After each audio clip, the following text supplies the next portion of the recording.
Bismillahirrahmanirrahim. Assalamualaikum warahmatullahi wabarakatuh.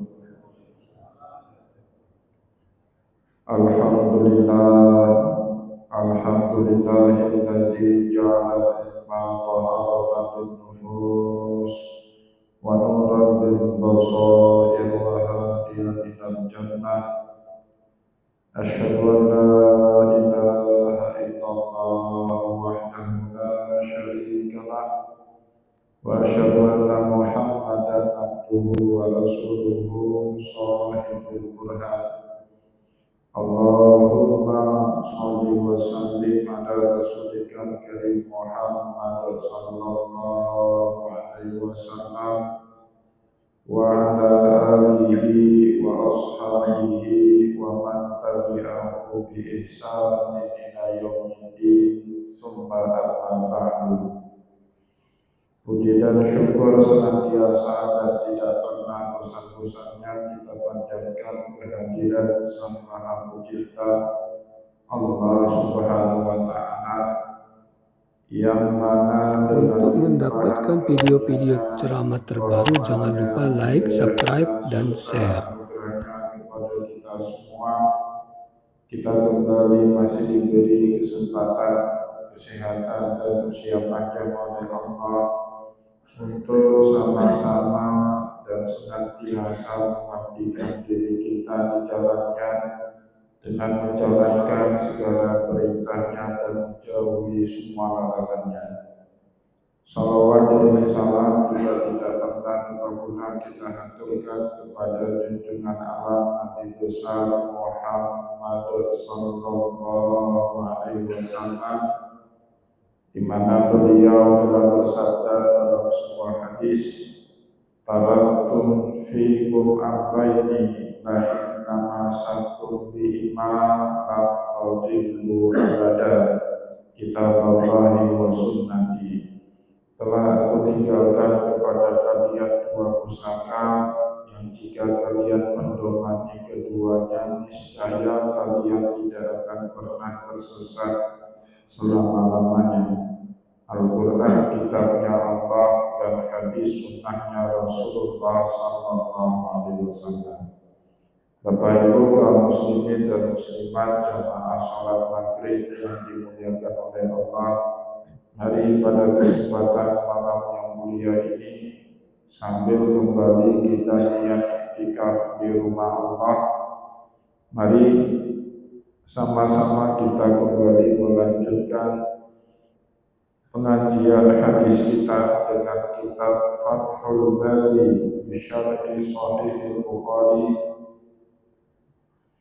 karya Imam Ibnu Hajar Al-Asqalani rahimahullah ta'ala.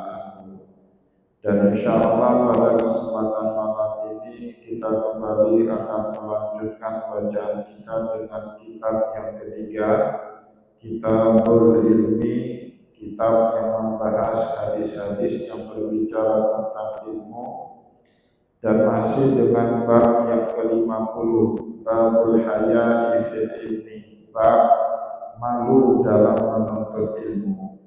Pada pertemuan yang lalu kita sudah membaca hadis pertama di dalam bab 50 ini, atau hadis 130 di dalam Sahih Bukhari.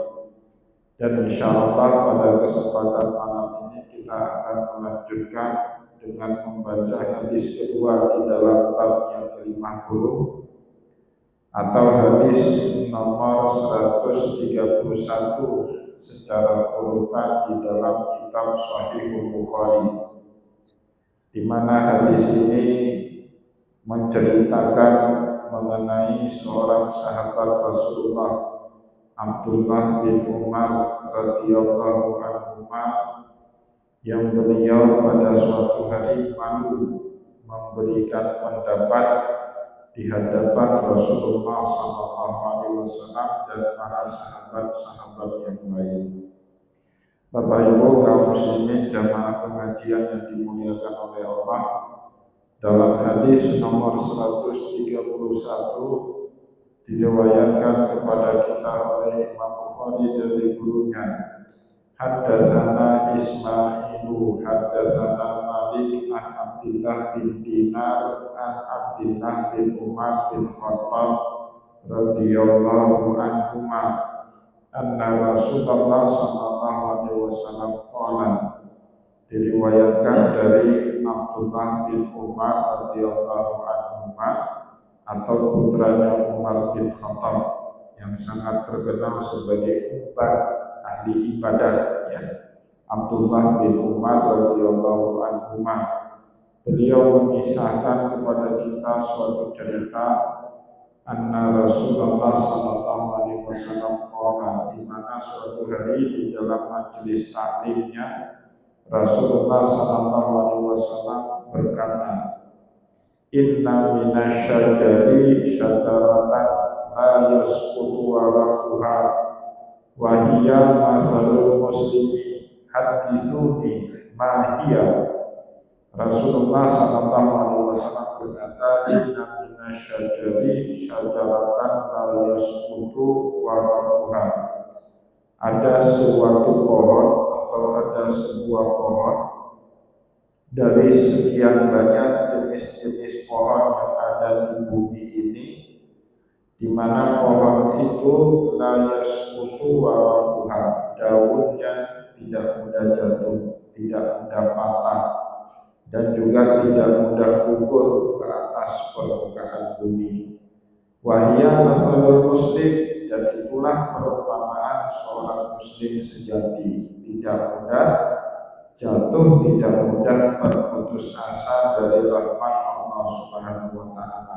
Wala tayasu min rauhillah, kata Allah di dalam Al-Qur'an, wala tayasu min rauhillah, seorang mukmin sejati itu tidak boleh gampang berputus asa dari rahmat Allah. Innahu la yayasu min rauhillahi illa qaumul kafirun, orang yang gampang berputus asa dari rahmat Allah adalah orang-orang kafir.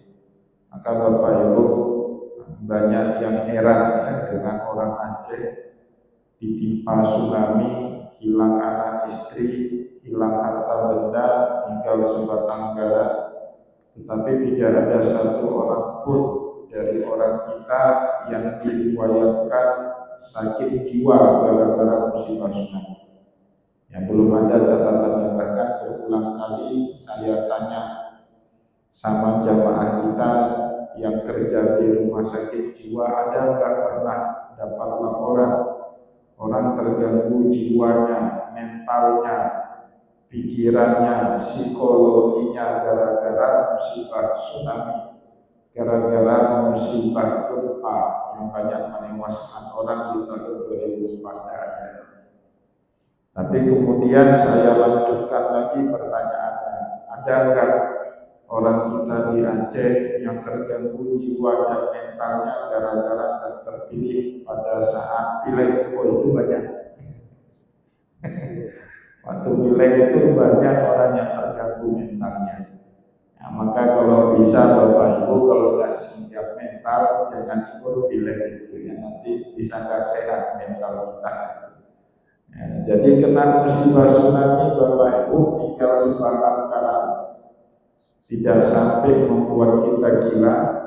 Itu ada mantan kepala biro AUPKUI Araniri, nama beliau Pak Junaidi, meninggal semua anak istrinya, tinggal beliau sebatang kara. Sempat bingung juga beliau, tiba-tiba lagi jalan di hari pertama tsunami itu dapat anak kecil, nggak ada lagi orang tua, anak kecil itu diambil, ya, anak laki-laki sekarang sudah besar, sudah dewasa, bahkan anak kecil itu lebih mencintai beliau daripada dulu anak kandungnya sendiri. Itu cara Allah mengganti yang lebih baik, ya. Dan sudah seperti itu Bapak Ibu, pasti Allah Subhanahu wa taala tidak pernah abai. Wa ma'allahu bighafilin amma ya'malun. Allah tidak pernah abai terhadap apapun yang menimpa kita. Itu kan bagian daripada takdir Allah. Pasti Allah Subhanahu wa taala memberi ganti yang lebih baik daripada yang sudah ditinggal pergi. Maka oleh situlah sebab ya, oleh keadaan kaum muslim sebagaimana yang diuraikan oleh Allah di dalam Al-Quran maupun berulang kali disampaikan oleh Rasulullah Sallallahu Alaihi Wasallam di dalam hadis, maka dalam suatu hari Rasulullah ingin membuat perumpamaan seorang muslim sejati itu, kata Rasulullah, seperti sebuah daun dari sebuah pohon. Inna minasyajari syajaratan la yasqutu waraqaha. Di muka bumi ini dari sekian banyak pohon ada satu jenis pohon di mana daunnya, rantingnya tidak mudah patah, tidak mudah gugur ke permukaan bumi. Wahia masalul muslim, dan itulah perumpamaan seorang muslim yang sejati. Hadisuni man hiya. Maka kemudian Rasulullah SAW meminta para sahabat tebak-tebakan. Ayo, siapa yang tahu daun dari pohon apa yang aku maksud, kata Nabi. Jadi Bapak Ibu, itu mental seorang mukmin yang diinginkan, yang dibentuk karakternya sama Rasulullah SAW. Maka jangan heran lihat orang Palestina itu Bapak Ibu kuat-kuat sekali. Ya, makin ditekan makin kuat. Coba orang Israel alami seperti yang dialami oleh penduduk Gaza, nangis, tidak sanggup, tidak kuat, pukul-pukul diri. Ya, tetapi seorang muslim tidak boleh seperti itu. Maka sangat mengherankan di zaman kita sekarang Bapak Ibu, ini mohon maaf, anak-anak muda yang sering disebut dengan generasi Gen Z. Ini generasi kayaknya paling lemah Bapak Ibu. Itu mahasiswa di kampus, sedikit kita kerasi, nangis, Pak, ngambek, besok aku lagi masuk kuliah. Kalau dulu nggak ada urusan, nggak masuk kuliah, nggak usah masuk kuliah, nggak selesai kamu bisa jadi DPO. Kalau sekarang nggak ada lagi istilah DPO, Pak. Jadi kalau ada mahasiswanya yang nggak selesai, yang kena marah sama dekat bukan mahasiswanya, dosennya. Nanti bisa bermasalah dengan akreditasi.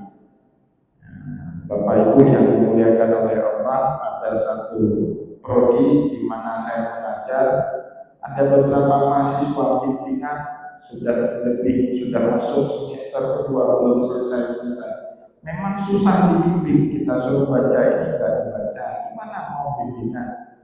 Akhirnya datang surat keramat, anak ini sudah bisa sidang, tiba-tiba sampai ketua prodinya. Itu kejadian di zaman kita sekarang.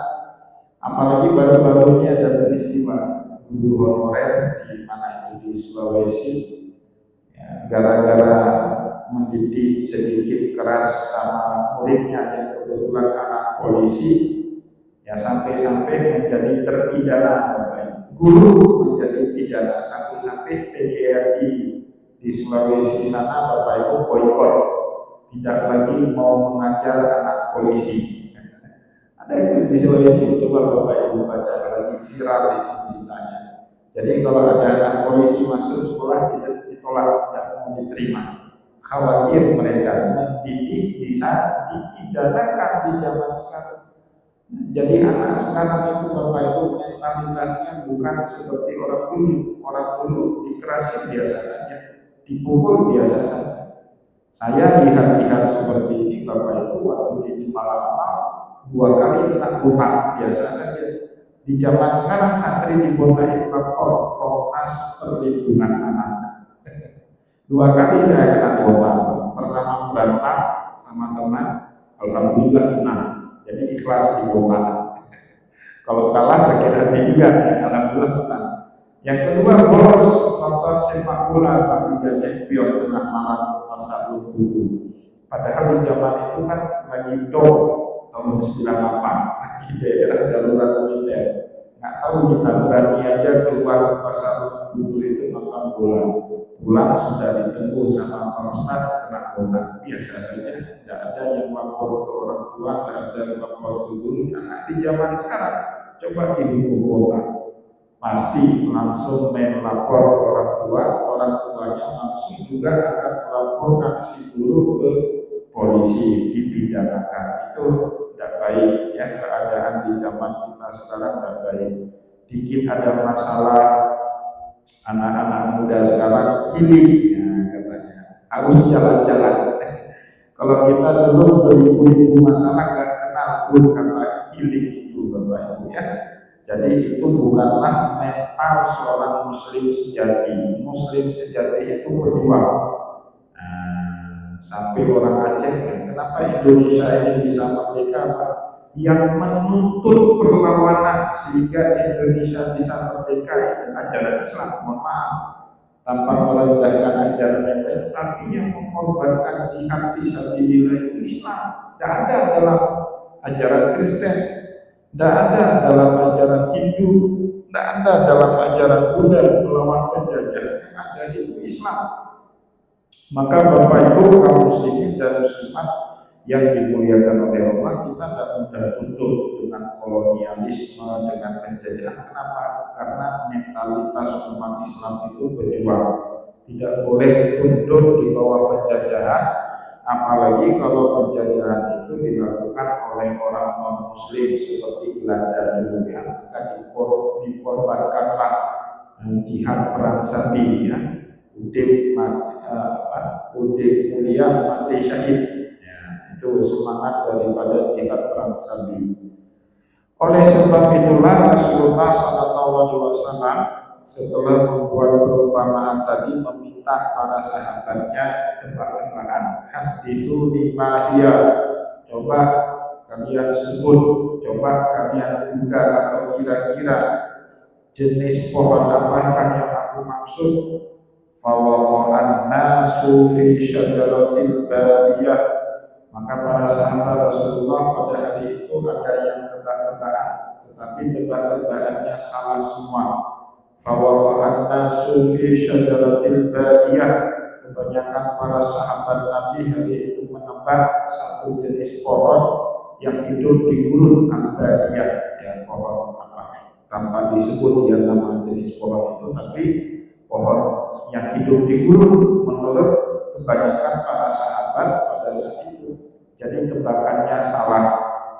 Wa waqa'a fi nafsi annaha akhlaqu, tetapi di dalam dirinya, di dalam benaknya, di dalam pikirannya, Abdullah bin Abbas radhiyallahu anhu sudah bisa tebak, sudah menerka-nerka, dan terkaannya ini sebenarnya tepat, benar.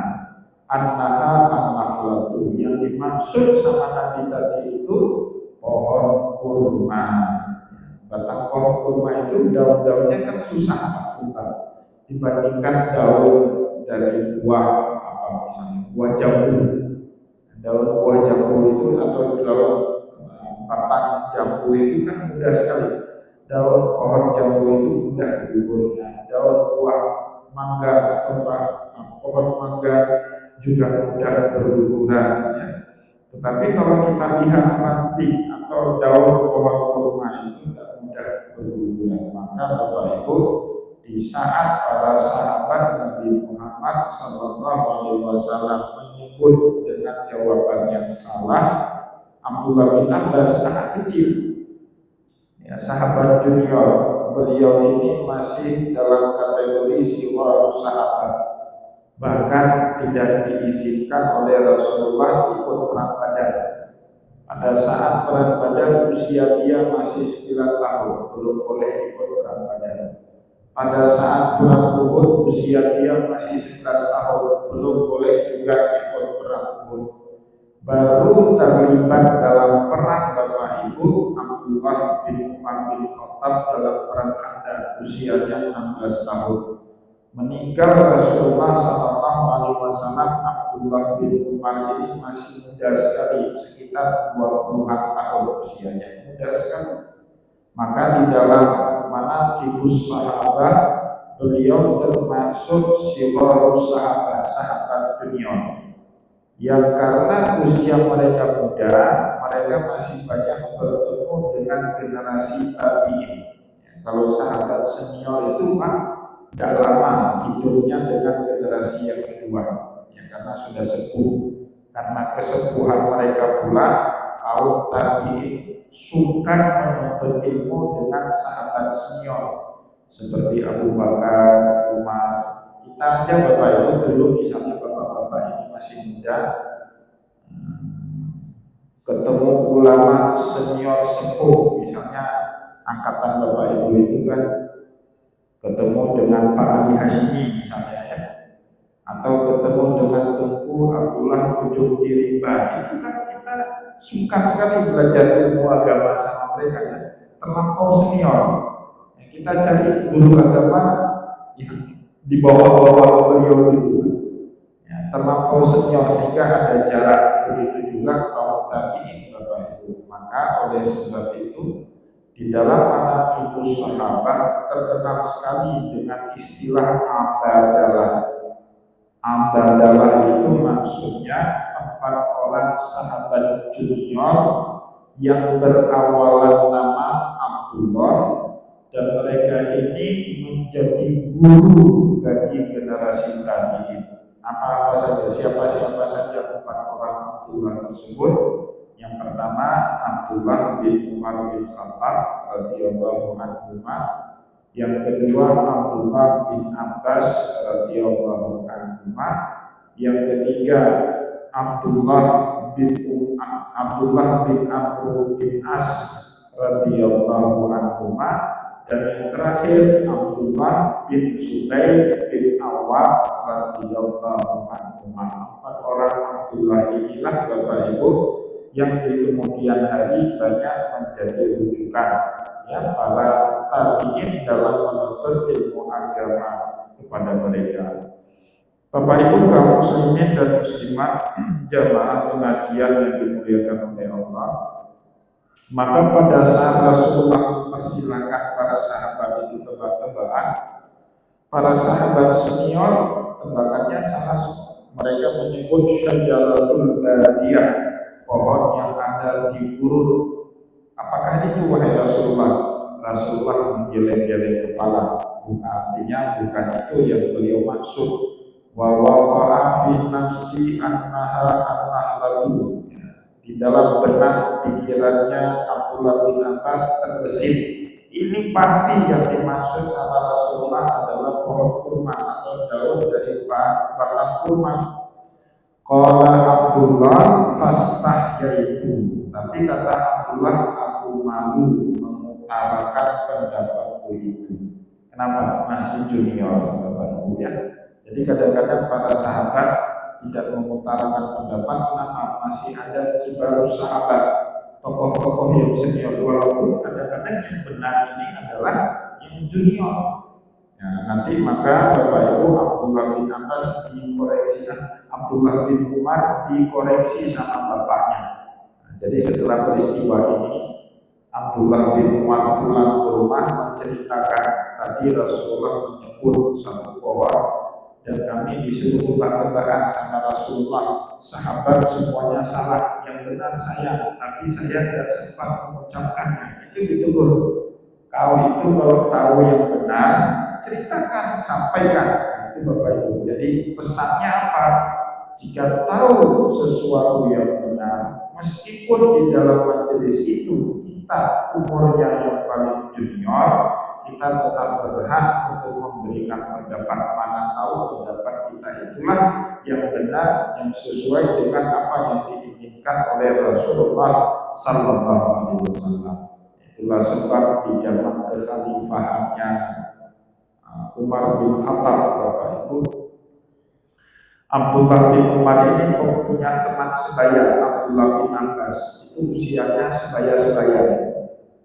Abdullah bin Abbas ini Bapak Ibu junior sahabat. Di zaman Khalifah Umar tidak pernah mau mengambil kebijakan kecuali jika di samping beliau ditemani sama Abdullah bin Abbas radhiyallahu anhu. Jadi kalau ada Abdullah bin Abbas di samping, berarti Umar sahabat senior mengambil keputusan. Tapi kalau ada Abdullah bin Abbas, dia tidak berani mengambil keputusan sampai Abdullah bin Abbas datang ke dalam majelis musyawarahnya Umar Umar bin Khattab radhiyallahu anhu. Maka di sini Bapak Ibu kemudian Abdullah bin Umar radhiyallahu anhu menceritakan fasbah, yaitu aku pun malu bukan pada tempatnya, yang seharusnya dia berani menyatakan pendapat, tetapi beliau kalah malu sehingga tidak berani mengutarakan pendapatnya itu. Faqalu ya Rasulullah akhbirna biha. Tiba-tiba para sahabat Nabi yang lain berkata kepada Rasulullah, akhbirna biha, ya Rasulullah, beritahu kami pohon apa yang engkau maksud. Maka Rasulullah SAW pun kemudian menjawab, faqala Rasulullah SAW, iya an-nakhlatu. Pohon yang saya maksud itu adalah pohon kurma. Sepikiran dengan apa yang tadi dipikirkan oleh Abdullah bin Umar, tidak ada makna. Kenapa? Karena beliau malu mengutarakan pendapatnya, padahal pendapatnya itu benar. Maka Bapak Ibu, malu menyatakan pendapat di dalam pendidikan itu masalah.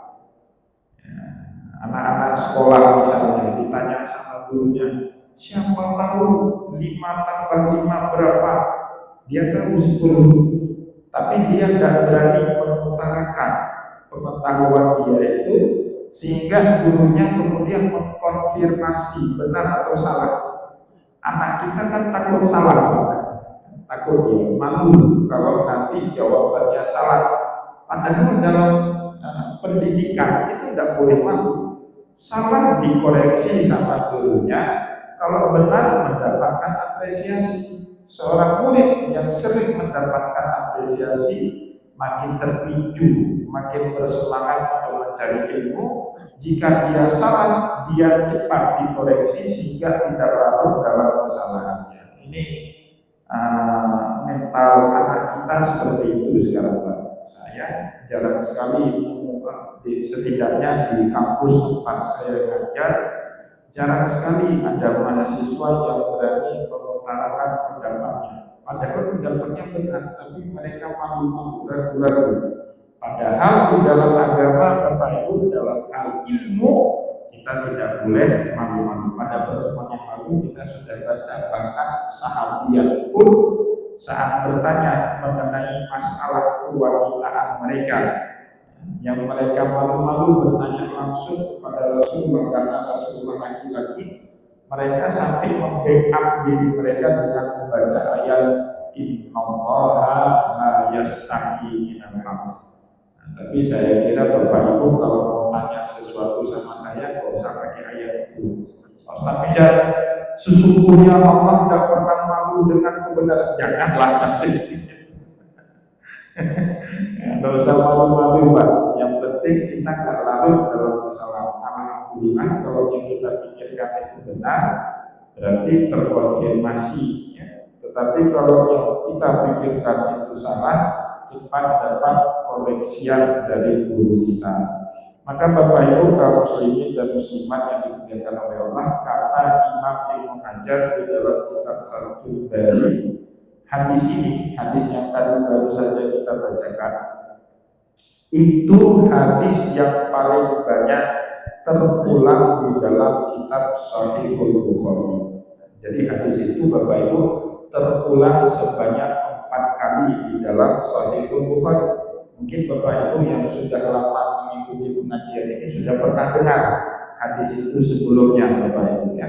Kita coba lihat di mana-mana saja hadis itu tersebut di dalam Sahih Bukhari. Yang pertama Bapak Ibu di dalam hadis nomor 59, masih kitab yang sama, Kitabul Ilmi. Kitabul Ilmi itu kitab yang ketiga di dalam Sahih Bukhari. Kitab yang pertama kitab Badul Wahyi, kitab awal mulanya turun wahyu kepada Rasulullah.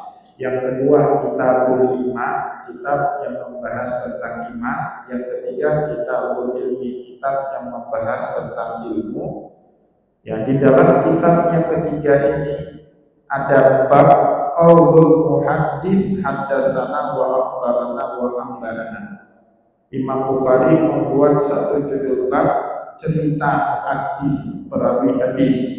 Haddatsana, akhbarana, apa bedanya haddatsana itu menuturkan cerita kepada kami, akhbarana mengkhabarkan kepada kami, akhbarana memberitahu kepada kami. Itu ungkapan-ungkapan yang sering dipakai oleh hadis untuk menceritakan riwayat ini seperti apa mereka peroleh dari orang sebelum mereka. Nah, di dalam bab tersebut ada hadis nomor 59 menceritakan hadis yang sama dengan apa yang sudah kita baca tadi. Itu yang pertama, Bapak Ibu ya.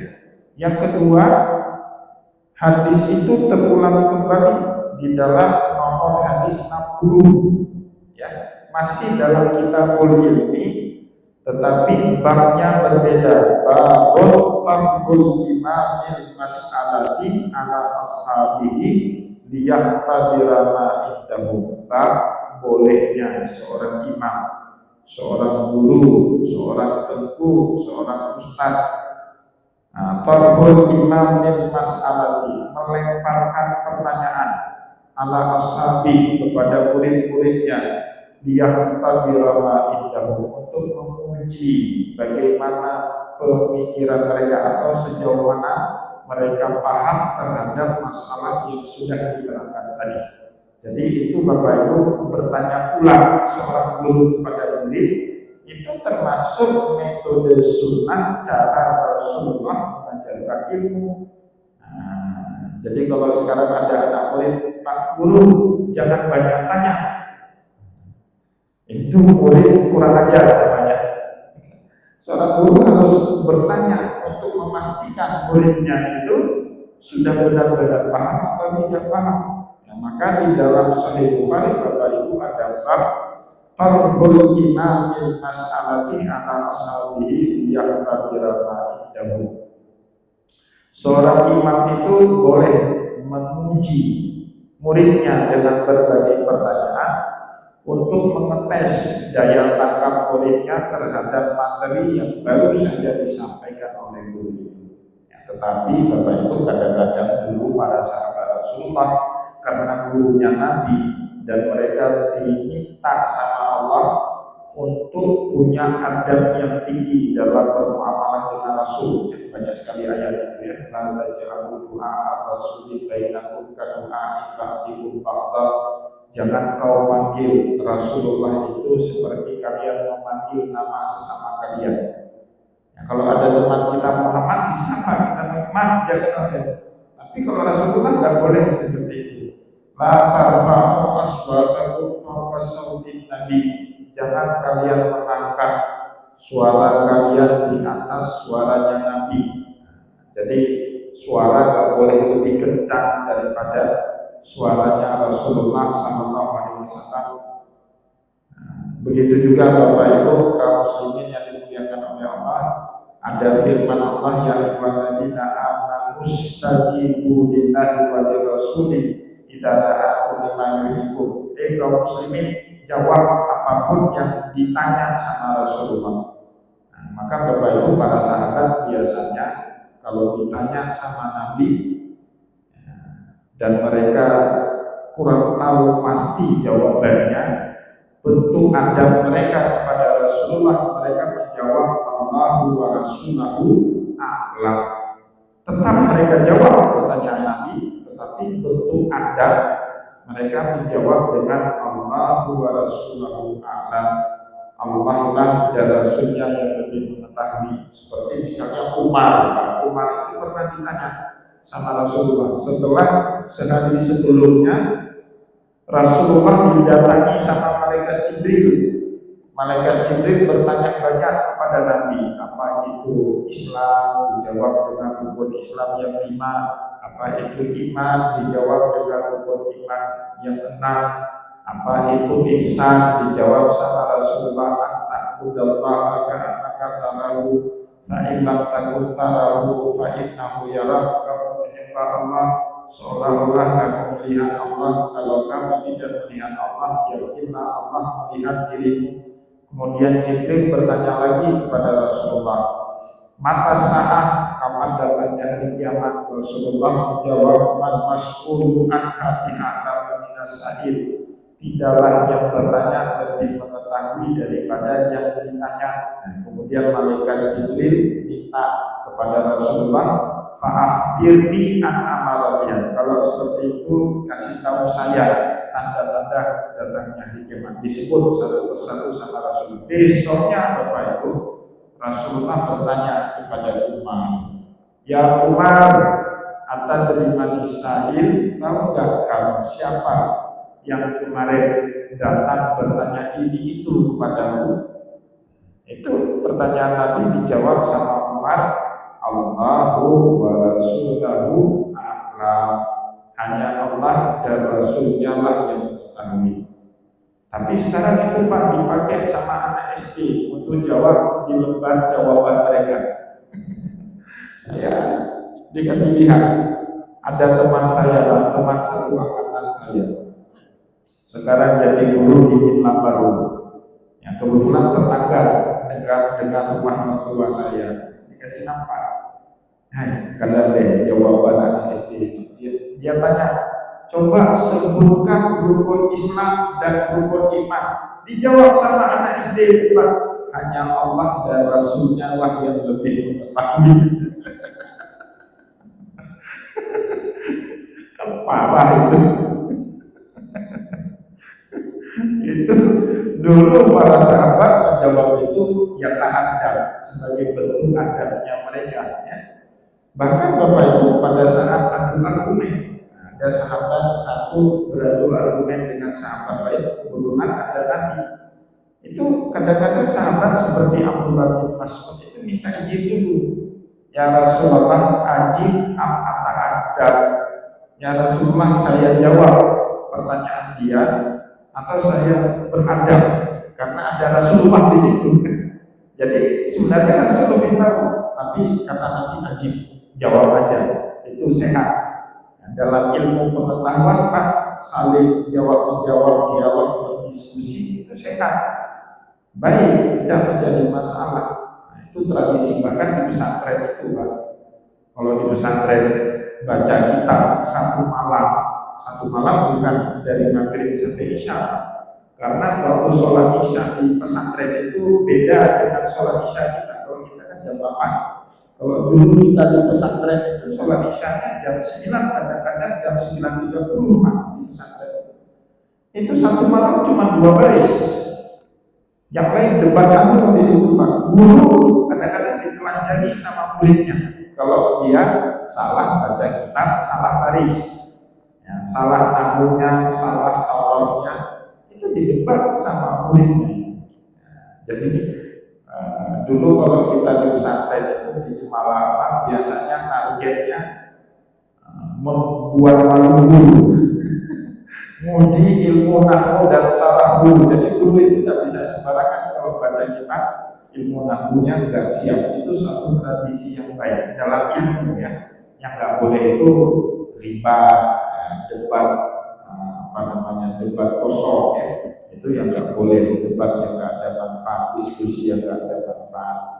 Nah maka Bapak Ibu kaum muslimin dan muslimat yang dimuliakan oleh Allah, sudah 3 ya terulang hadis tersebut di dalam Sahih Bukhari, dan yang terakhir hadis ini terulang kembali di dalam hadis nomor 70, babul fahmi fil ilmi, bab paham di dalam ilmu. Nah, jadi ilmu itu bukan sekedar dihafal, tidak ada makna ilmu itu dihafal tetapi tidak dipahami. Yang paling penting daripada ilmu itu, jauh lebih penting daripada hafalan adalah pemahaman. Ini yang membuat sebagian ulama khawatir. Jadi kekhawatiran ulama itu ada kebenarannya.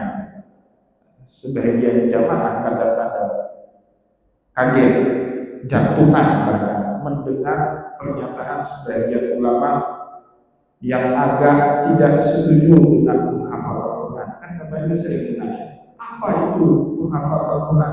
Hafal-hafal aja, tapi enggak ngaji. Ada kan sering dengar pada sebagian ulama.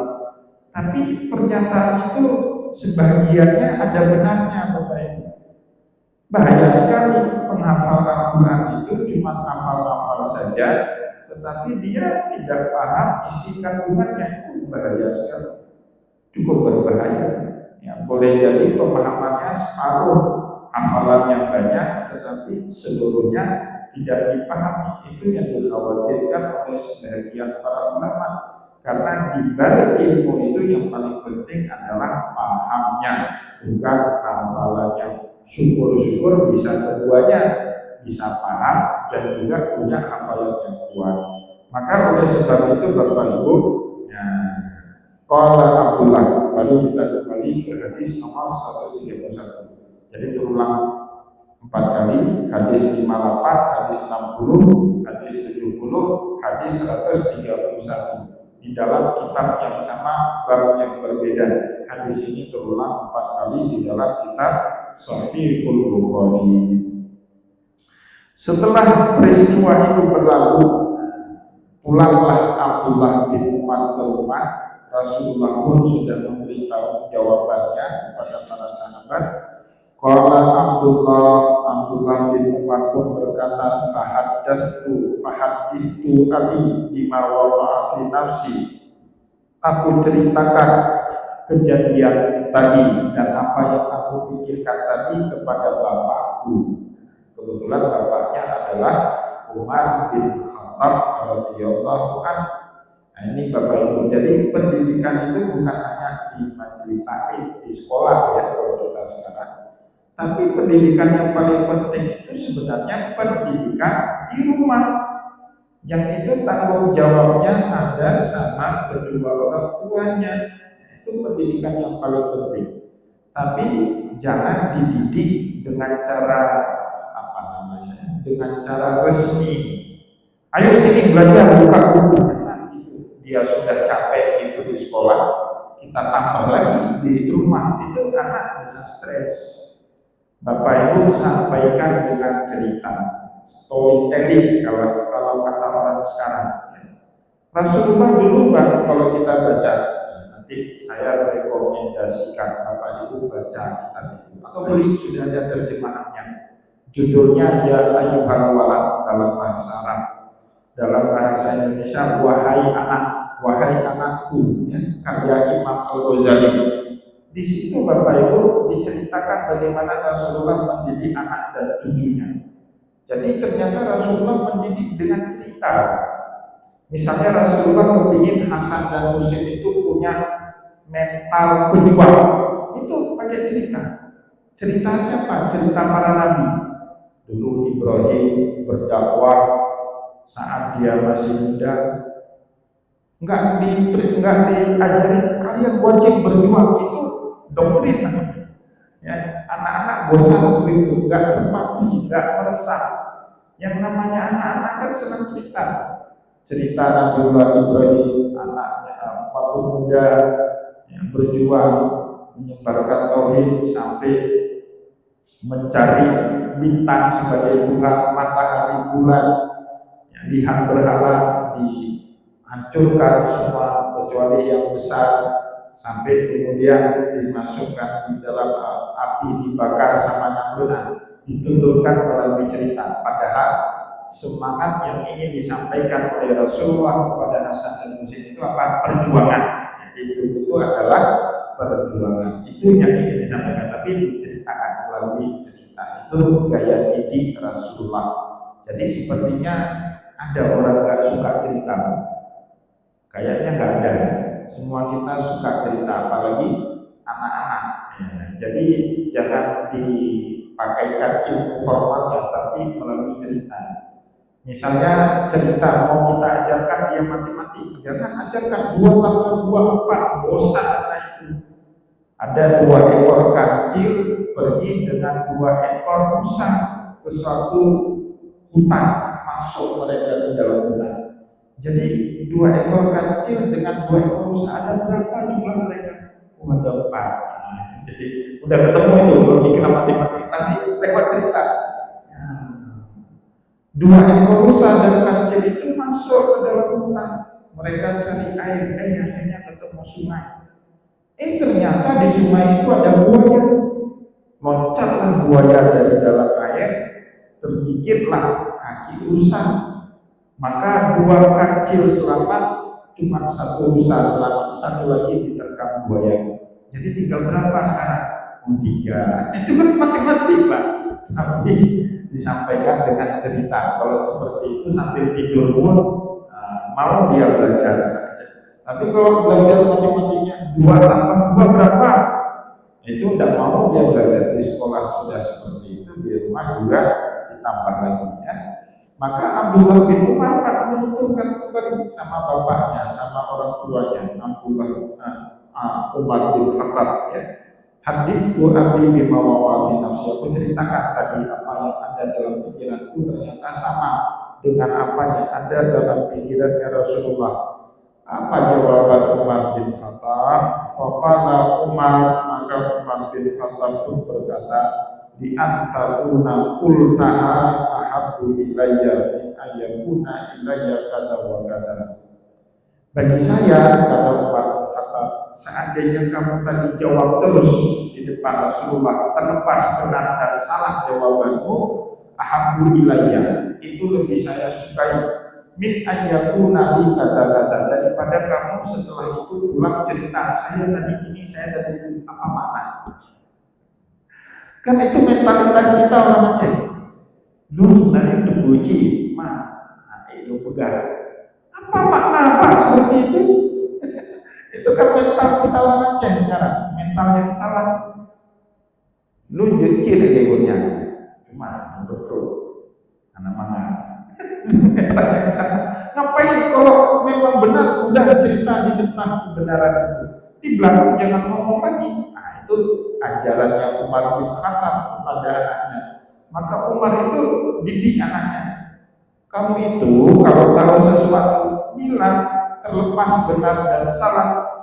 Nah itu lebih saya sukai daripada nanti setelah itu berlalu kamu pulang ceritakan sama saya gini. Nggak ada makna.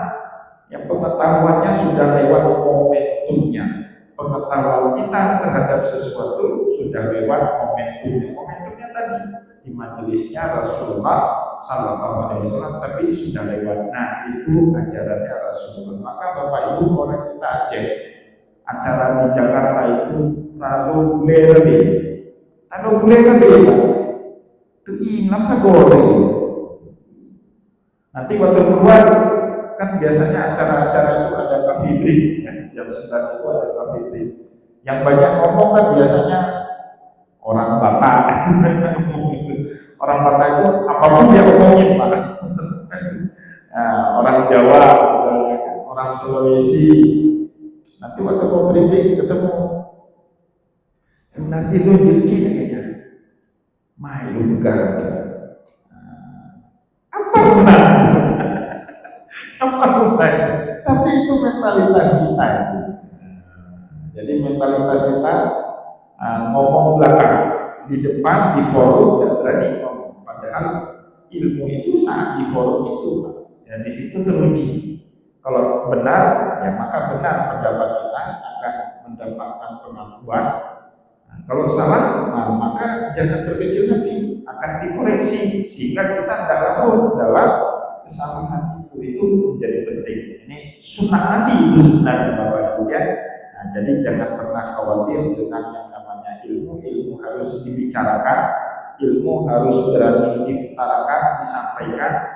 Kalau benar yang kita pikirkan berarti terkonfirmasi, kalau salah berarti dikoreksi kesalahan sehingga kita tidak larut dalam kesalahan tersebut. Semoga apa yang kita sampaikan pada kesempatan malam ini bermanfaat kepada kita semua.